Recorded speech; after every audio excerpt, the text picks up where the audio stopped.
Have you ever sat in a classroom, surrounded by others, and still felt completely alone, like your soul was out of place, like the system was never built with you in mind?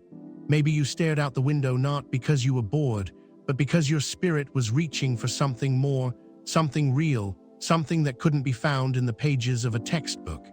If this feels familiar, know this: you were never meant to fit in, because you were born to stand out. You are one of the chosen ones, those rare souls sent here not to follow, but to awaken, to question, to transform.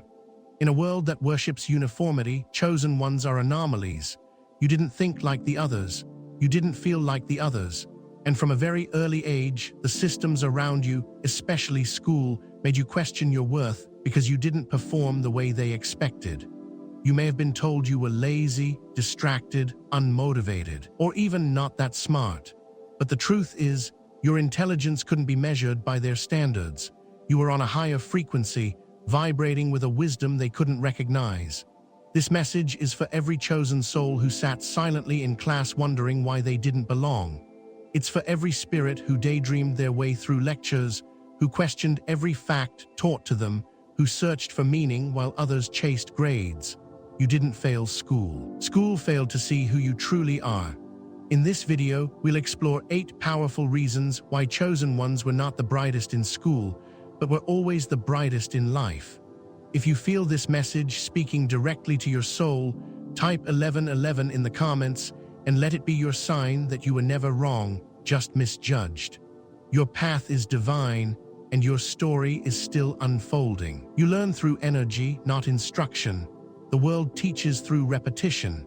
It drills facts into minds, rewards those who memorize, and celebrates those who follow the script.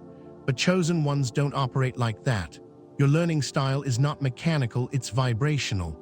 You absorb truth through energy, not just information. You don't just learn with your eyes or ears, you learn with your being. When a teacher speaks, others might hear the words, but you feel the intention. You pick up what's not being said. You detect the energy beneath every sentence, the emotional temperature of a room, the unspoken patterns between the lines. This is why the standard education system never made sense to you.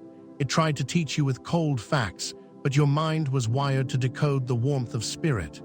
In school, you may have looked distracted, when in fact you were feeling your way through layers of energy others couldn't even perceive. You process information holistically, connecting symbols, emotions, and meanings in ways that defy linear logic. You might have struggled with step-by-step instructions because your mind moves like a river, not a straight road. This doesn't make you less intelligent. It makes you profoundly gifted, because true understanding comes not from repetition, but from resonance. And when something truly resonates with you, you don't forget it, you become it. Your brilliance is not in how you remember, but in how deeply you feel. That is a kind of wisdom no classroom can teach. You question the system instinctively. From the moment you entered a classroom, something in you resisted the script, not because you were trying to be difficult, but because your soul was allergic to surface-level thinking. While others absorbed information like sponges, you couldn't help but ask, why? Why is this true? Who decided this rule? What's behind this idea? For chosen ones, curiosity isn't just a trait, it's a compulsion. You weren't satisfied with answers. You wanted truth, you wanted depth. You wanted to understand the roots, not just the branches. This made you a challenge for many teachers. Systems are designed for obedience, but your spirit came to awaken the world, not to conform to it. So when you refused to accept things at face value, they called it rebellion. When you asked questions no one else dared to voice, they called it disruption. But it wasn't rebellion, it was revelation. You were never trying to break the rules for attention. You were trying to find the truth beneath the rules, because deep down, you sensed that much of what you were being taught was limited, incomplete, or even misleading. The truth is, you weren't there to be a follower. You were born to become a leader of thought, a lighthouse in the fog. And that begins with questioning. That begins with refusing to accept illusion as reality. If you always felt like the odd one out because you couldn't just go along with the program, understand that this was never a flaw. It was a sign that your mind is sovereign and your soul cannot be silenced. You craved knowledge that school couldn't teach. While your classmates focused on passing tests, you were searching for something bigger, something sacred. You looked at the stars and wondered who made them. You saw people hurt and asked why love felt so far away. You felt emotions you couldn't explain and needed to know why your heart seemed to feel more than others. The subjects in school felt small, boxed in, disconnected from what really mattered. You didn't care about memorizing the parts of a cell. You wanted to understand the essence of life. You weren't moved by dates and battles. You were fascinated by destiny, divine timing, and the unfolding of the soul's journey. Chosen ones crave wisdom that school doesn't offer. You long for spiritual knowledge, emotional depth, cosmic mysteries, and inner transformation.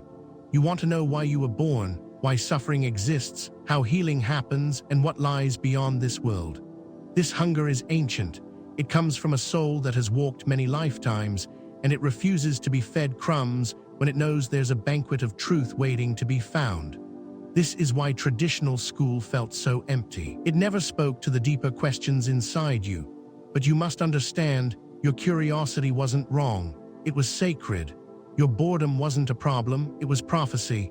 The knowledge you seek may not be found in classrooms, but it will find its way to you through spirit, through synchronicity, and through the quiet voice that speaks in your heart when the world is finally silent. Never stop seeking.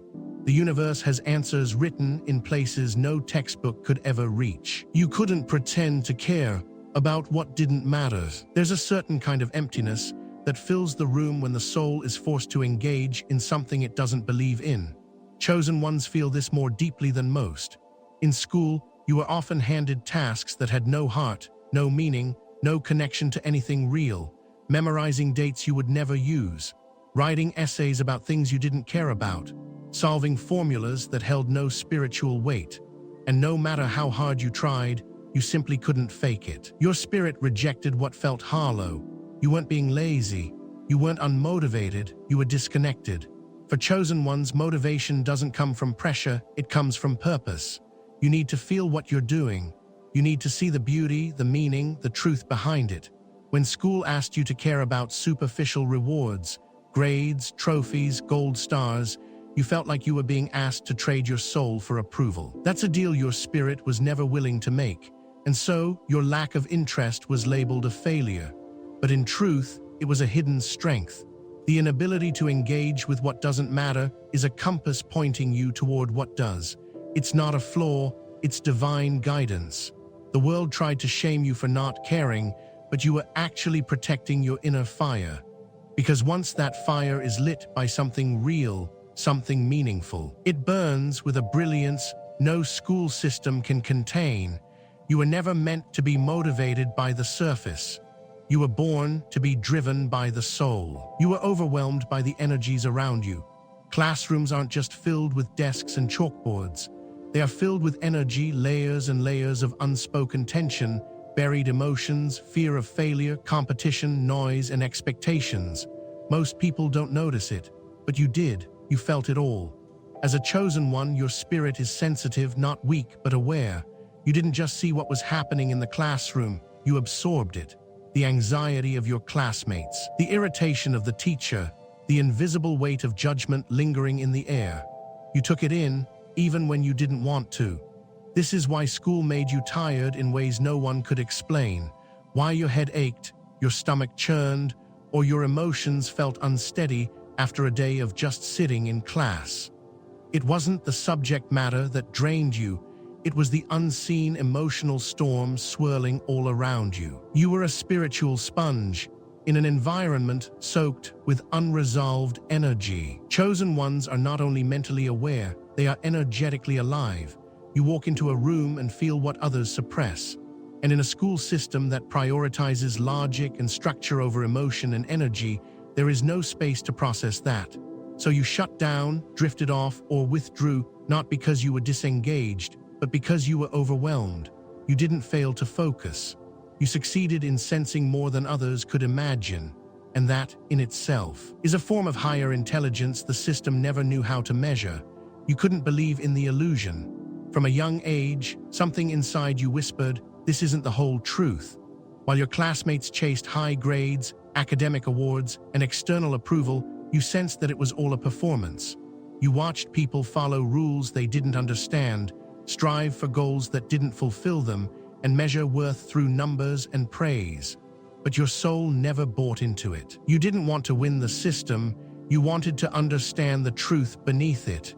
You couldn't pretend that school was the ultimate path, because something deeper told you there's more. The illusion was thick. Success equated with scores, intelligence defined by obedience, value measured by how well you fit the mold.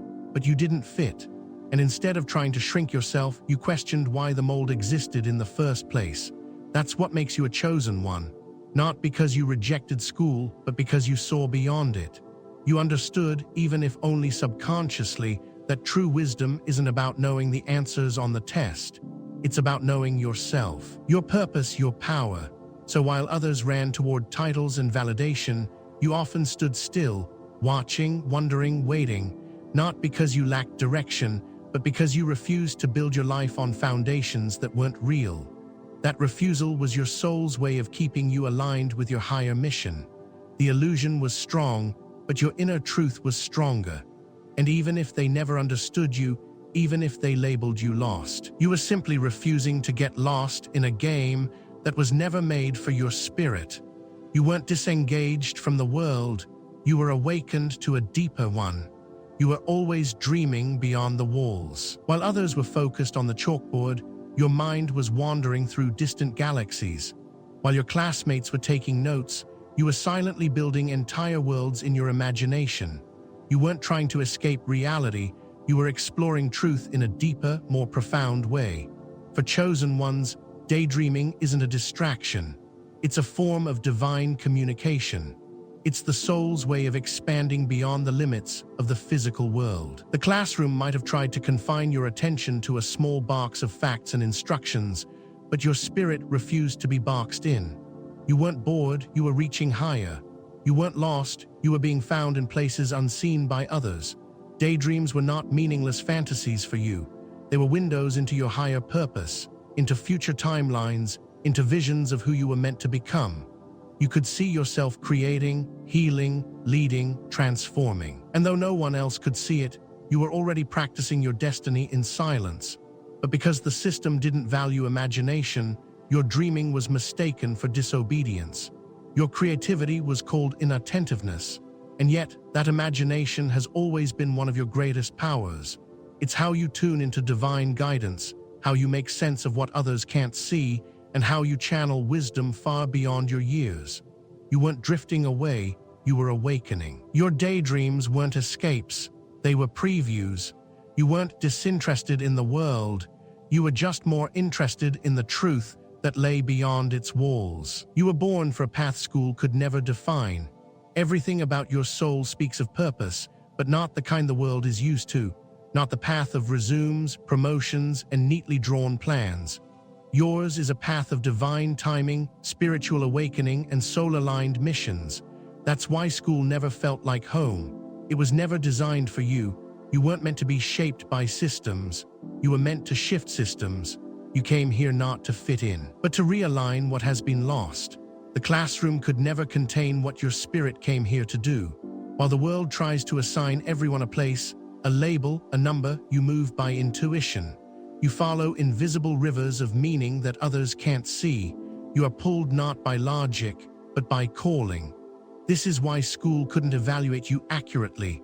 It tried to measure your worth in test scores, but you were never made to be measured. You were made to be remembered, not for what you memorized, but for who you awakened. Your destiny is not a career, it's a vibration. It's the way your presence shifts a room, the way your voice carries healing, the way your mere existence challenges people to question everything. And that kind of purpose cannot be programmed into a curriculum. You didn't struggle in school because you were broken. You struggled because you were being trained by life itself. Trained through silence, resistance, contrast, and vision. The system couldn't teach you because your teacher was something much greater. Your inner knowing, your divine design. You are not meant to be measured. You are meant to be remembered. So many chosen ones spend their early years questioning their value. They carry the wounds of being misunderstood, mislabeled, underestimated. But the truth is, you were never meant to succeed by their rules. You were sent to rewrite the rules entirely. Your struggles in school were not signs of failure. They were signs of a soul that refused to be silenced. You came into this world with a blueprint that no teacher could read, with a destiny no exam could prepare you for. And every moment you felt out of place was a whisper from the universe saying, "You are not here to fit in. You are here to rise beyond." You were never meant to be defined by numbers or grades. You were meant to be remembered for your truth, your wisdom, your light. And now, as you walk your own path, one carved by spirit, not systems, remember that everything you thought disqualified you has only made you stronger. The dreamer, the rebel, the sensitive soul, the questioner, all those aspects of you were never flaws. They were features of your divine design. If this message spoke to your soul, don't let it stop with you. Like this video, subscribe for more content that awakens your truth, and share it with someone else who needs to remember who they really are.